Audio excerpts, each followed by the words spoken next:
Warahmatullahi wabarakatuh. Shalom, Om Swastiastu, Namo Buddhaya, salam kebajikan untuk kita semua. Kepada Dewan Juri yang terhormat, perkenalkan nama saya Patricia Sunarto dari Universitas Tarumanegara. Dengan bangga memperkenalkan karya tulis ilmiah saya dalam cabang Perdata Dagang yang berjudul Efisiensi Pemutusan Karyawan oleh Perusahaan di Tengah Pandemi COVID-19 dengan dalil force majeure. Adapun yang menjadi latar belakang dari penulisan ini, saya masukkan ke dalam 5 poin agar lebih mudah dijabarkan dan dipahami. Poin yang pertama, saya menuliskan bahwa perjanjian ada untuk memenuhi kebutuhan hidup manusia sehari-hari.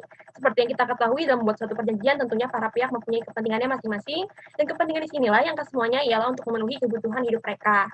Jadi bisa disimpulkan bahwa perjanjian ada sebagai bagian usaha manusia dalam memenuhi kebutuhan hidupnya. Lalu pada poin yang kedua, dinyatakan bahwa perjanjian terus berjalan tanpa mengenal kondisi, bahkan pandemi COVID-19 sekalipun. Hal ini membuat para pihak mengalami kesulitan dalam menjalankan perjanjian yang ada dan sulit dalam melakukan pemenuhan prestasi.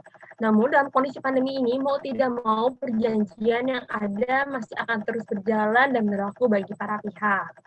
Selanjutnya, pada poin yang ketiga, saya menjabarkan bahwa pandemi COVID-19 yang terjadi saat ini tentunya merupakan suatu bentuk krisis kesehatan yang sedang dihadapi di Indonesia secara nasional. Namun, pada kenyataannya bukan hanya krisis kesehatan yang terjadi, melainkan krisis ekonomi juga sudah melanda negeri ini. Krisis ekonomi ini memiliki dampak secara langsung kepada para penggerak ekonomi, salah satunya ialah perusahaan. Krisis ekonomi menyebabkan perusahaan turut mengalami penurunan kemampuan ekonomi. Lalu, dalam menghadapi penurunan kemampuan ekonomi ini, yang menjadi jalan keluar bagi perusahaan salah satunya ialah dengan melakukan pemutusan hubungan kerja atau PHK sebagai bentuk efisiensi terhadap karyawannya.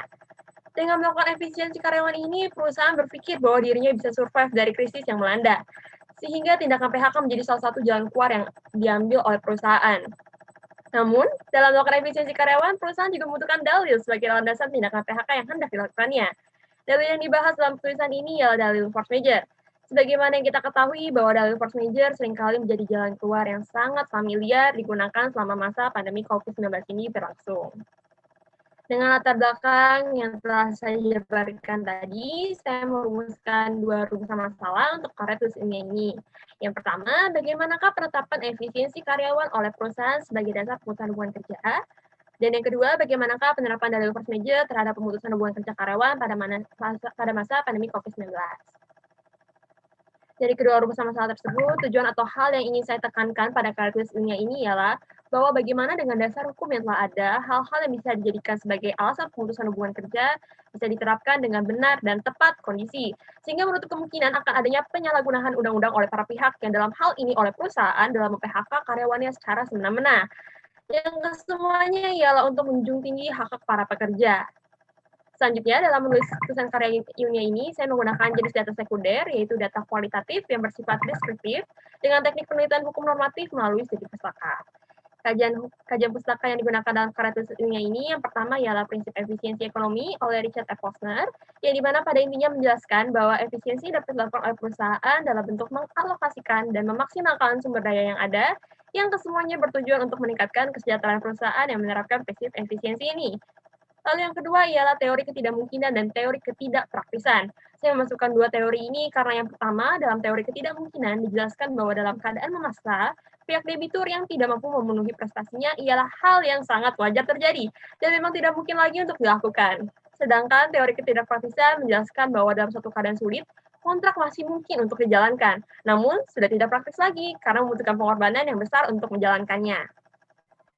Dan yang terakhir, saya juga membawa teori penghapusan dan peniadaan kesalahan, yang pada dasarnya dalam keadaan yang terbukti overma, maka pihak debitur tidak akan dipersalahkan apabila tidak mampu melakukan pemenuhan prestasi dalam suatu perjanjian. Atau dengan kata lain, terhapuslah kesalahan debitur tersebut. Baiklah, langsung saja kita masuk dalam pembahasan yang pertama, yaitu penetapan efisiensi karyawan oleh perusahaan sebagai dasar pemutusan hubungan kerja. Dasar hukum positif terkait pemutusan hubungan kerja saat ini ialah Undang-Undang Nomor 11 Tahun 2020 tentang Cipta Kerja, Pasal 154A.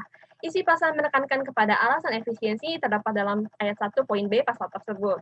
Dalam pasal tersebut, secara jelas menyatakan bahwa efisiensi dapat dijadikan alasan bagi perusahaan yang hendak melakukan pemutusan hubungan kerja secara sepihak.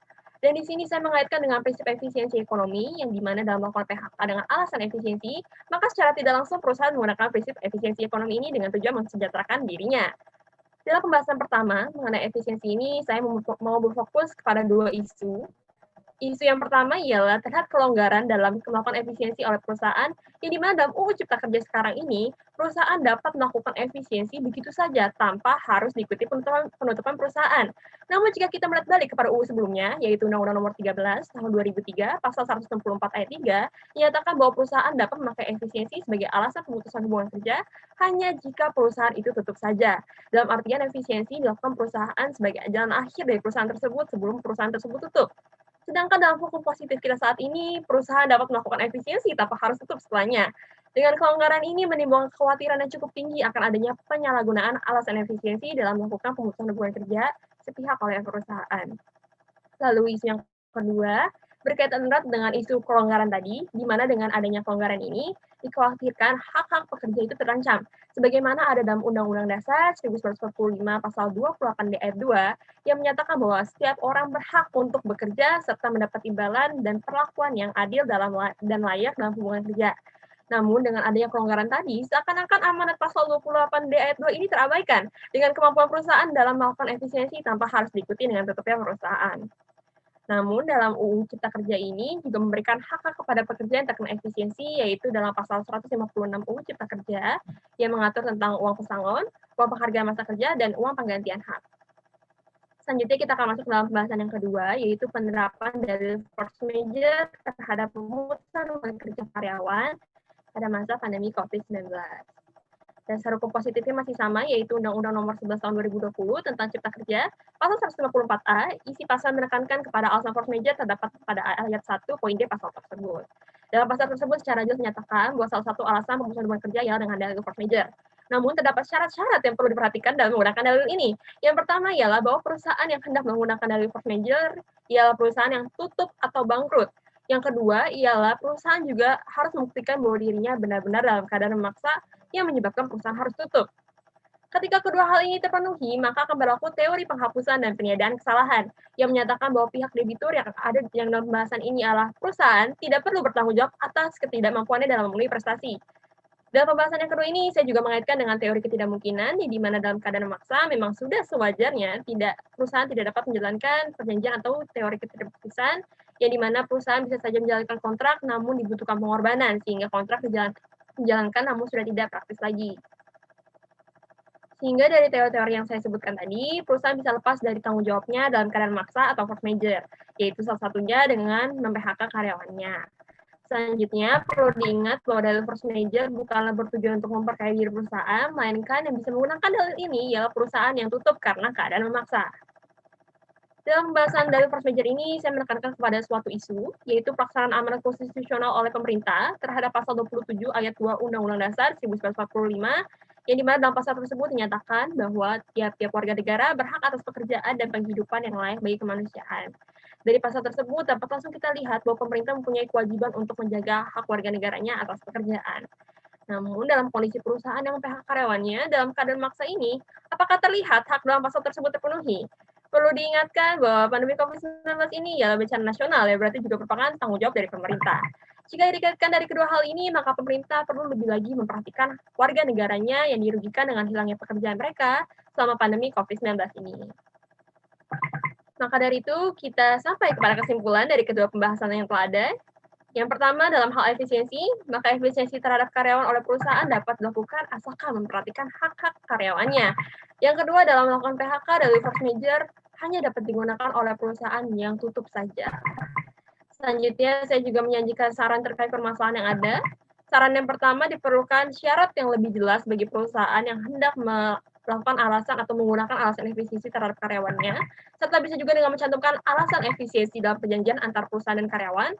Begitu pula dengan keadaan force major, diperlukan syarat atau penjelasan lebih signifikan untuk menyebut suatu perusahaan ada dalam keadaan force major. Selain itu, pemerintah diharapkan melakukan tindakan guna mempertahankan hak-hak warga negaranya yang terkena PHK di masa pandemi COVID-19 ini. Sekian presentasi dari saya. Atas perhatian Bapak dan Ibu, saya mengucapkan banyak terima kasih. Baik, terima kasih Kak Patricia Lois Sunarto dari Universitas Tarumanegara. Selanjutnya masuk ke sesi tanya jawab kepada Bapak Suhadi, dipersilahkan. Baik, terima kasih saudara Saudara Patricia dari Untar ya. Selamat Ya, Kak. sudah presentasi siang hari ini. Saya hanya bertanya dua hal. Yang pertama, di judul karya tulis saudara, saudara menggunakan istilah efisiensi pemutusan karyawan. Tapi di banyak naskah yang lain, di bagian naskah yang lain, saudara menggunakan istilah efisiensi karyawan. Ini mana ini? Tidak konsisten ya. Yang saudara ingin pakai itu efisiensi pemutusan karyawan, ataukah efisiensi karyawan? Ini satu, dijawab dulu. Oke, terima kasih Pak Sandi atas pertanyaannya. Saya akan mencoba menjawab pertanyaan Bapak. Bapak mempertanyakan kepada saya tentang konsistensi atau kesamaan isi naskah dengan judul saya. Jadi di sini mungkin saya bisa meluruskan bahwa yang saya maksud ialah sebenarnya ada dalam poin pembahasan, di mana sebenarnya saya ingin mencoba menjelaskan dalam karya tulis ilmiah saya ini, di mana dalam melakukan pemutusan hubungan kerja sepihak oleh perusahaan, alasan-alasan yang bisa diangkat atau dijadikan alasan sebagai perusahaan dalam memutuskan hubungan kerja secara sepihak ialah dengan alasan efisiensi, salah satunya yang terdapat dalam pasal 151A, 154A maksud saya, ayat 1B. Dan di situ ditekankan bahwa perusahaan boleh tutup atau tidak tutup untuk melakukan dari efisiensi ini. Nah, jadi yang memang saya tekankan sebenarnya di situ Pak, mengenai alasan efisiensi dan karyawan itu bisa diefisiensi dengan alasan dalam melakukan PHK sepihak. Nah, untuk judul saya sendiri, mengapa saya bilangnya atau saya mencantumkannya efisiensi pemutusan karyawan, karena di sini ketika saya melakukan atau ketika saya mencantumkan efisiensi karyawan saja, itu takutnya akan menjadi ambigu atau banyak yang mengartikan bahwa efisiensi itu takutnya diartikan sebagai karyawannya itu bagaimana efisiensinya itu pelaksanaannya, padahal yang maksud saya di sini adalah efisiensi dari alasan pemutusan hubungan karyawan seperti itu Pak. Jadi untuk mencegah kesalahpahaman, saya memakai atau menambahkan kata pemutusan di situ karena takutnya disalahartikan sebagai oleh orang-orang sebagai kalau ini efisiensi itu maksudnya efisiensi waktu atau apa gitu. Jadi di sini saya menambahkan kata pemutus seperti itu Pak. Terima kasih. Ya, menurut saya justru adanya kata pemutusan itu mengaburkan makna ya. Jadi mestinya efisiensi karyawan dalam konteks pemutusan hubungan kerja. Itu sebenarnya kan itu yang dimaksud gitu loh ya. Oke. Kemudian yang kedua ya, dari karya tulis Anda ini ada satu penegasan bahwa force majeure itu dapat dipakai sebagai dalil untuk melakukan PHK kalau perusahaan itu tutup. Ya, kalau perusahaan itu tutup, itu force majeure dapat dipakai sebagai dalil. Nah, tetapi di sisi lain, saudara menulis bahwa ini perusahaan itu masih beroperasi, ya, masih berjalan, sehingga di situ butuh efisiensi. Nah, salah satu cara melakukan efisiensi adalah mengurangi jumlah karyawan.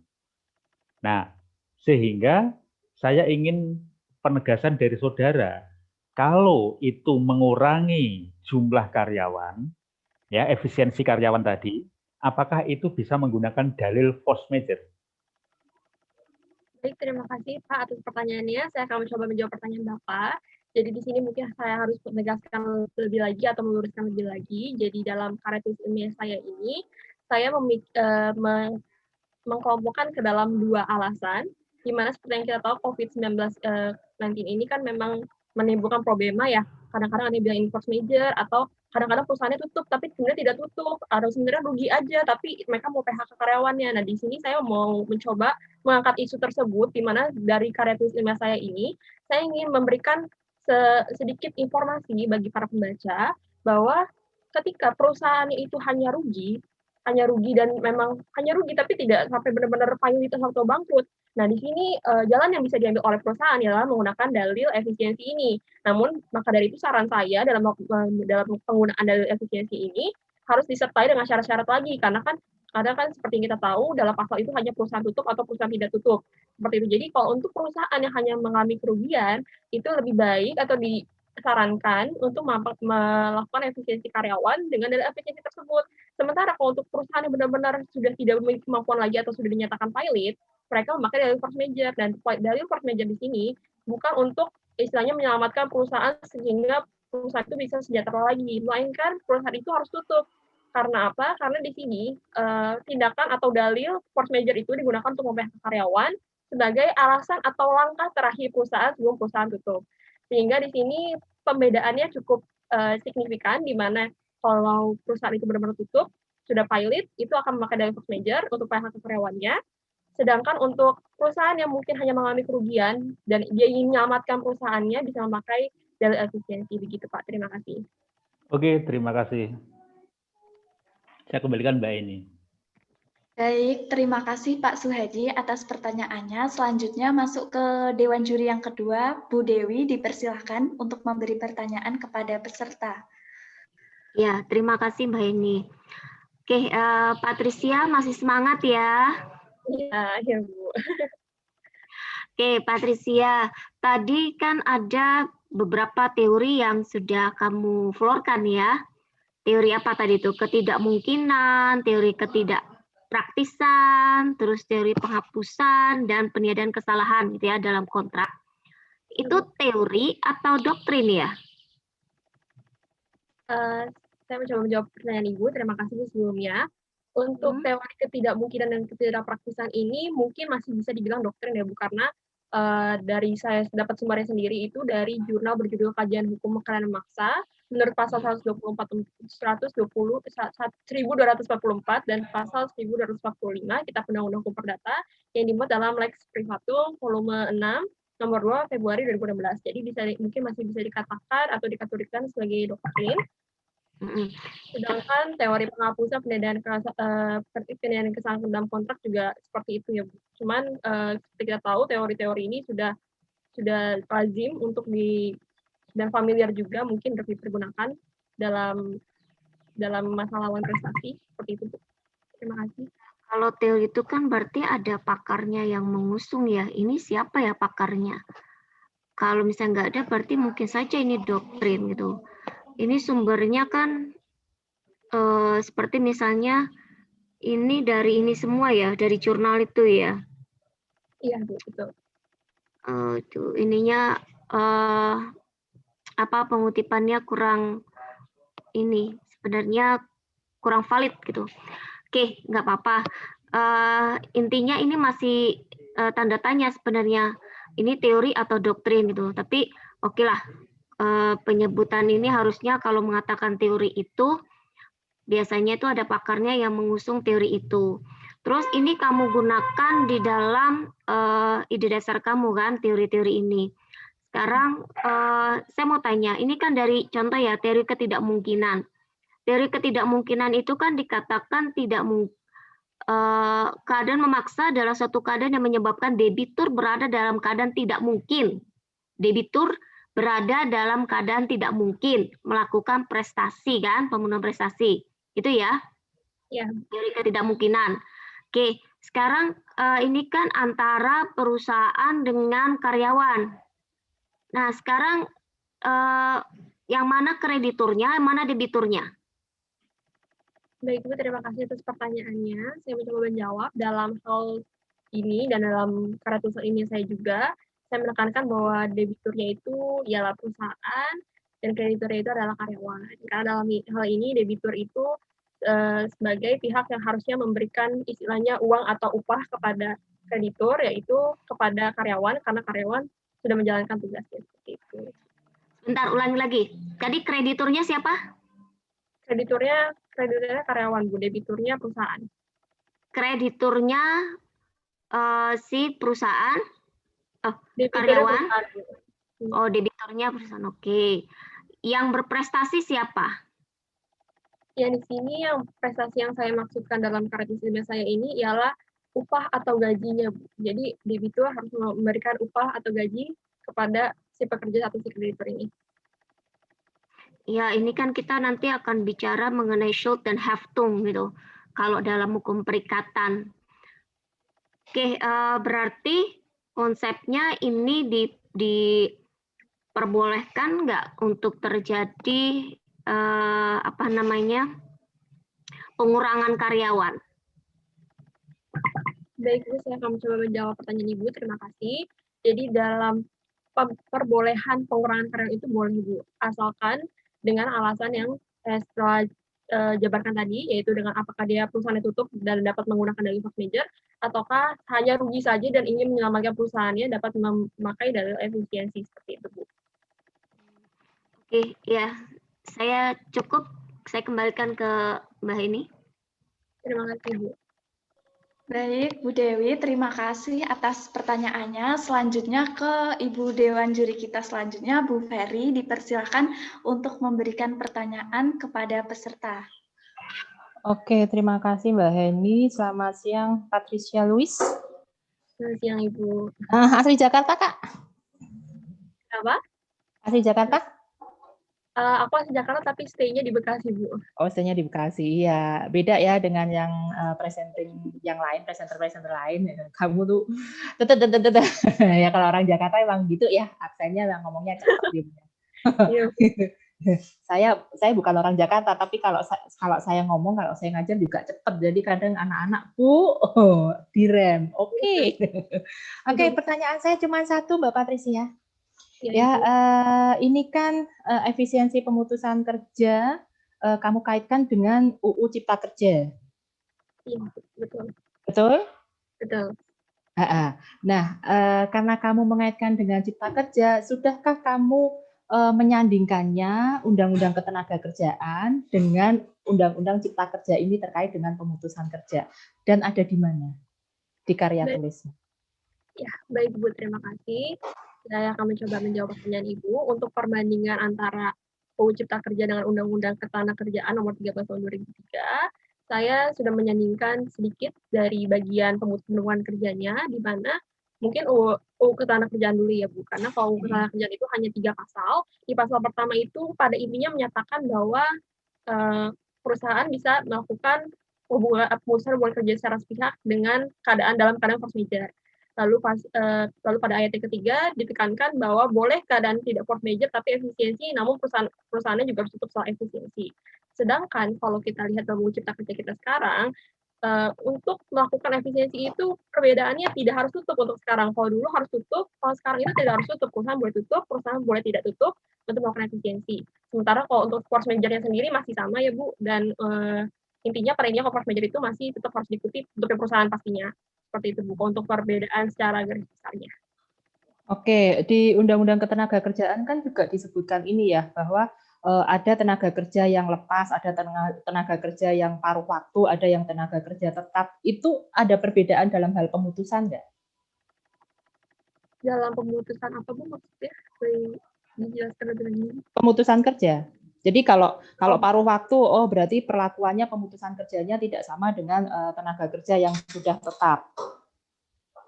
Oke, baik, Bu, terima kasih. Saya mencoba menjawab. Untuk pemutusannya sendiri, sependek pengetahuan saya tidak ada perbedaan, Bu.